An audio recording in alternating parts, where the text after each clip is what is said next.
بسیار در زندگی نازک وی دارند.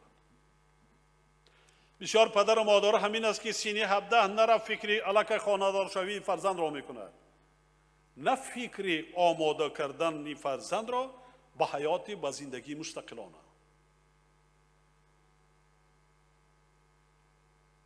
دیگر مکتب نیست.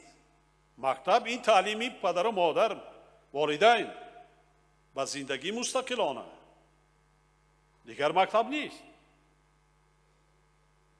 کی تعلیم میدهد؟ کی یاد میدهد؟ کی تربیت میکند؟ کی میفهماند؟ شوهر کردن این بازیچه نیست. زندگی عائلوی، عائله دار شدن بسیار پستی و بلندی های زیاد دارد.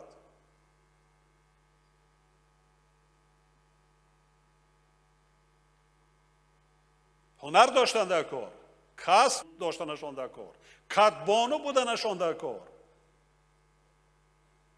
شوهر عزت احترام کردنش جای وی نیست. ما مردم شرقی هستیم.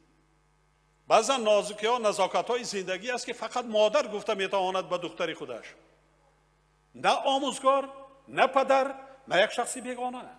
فقط مادر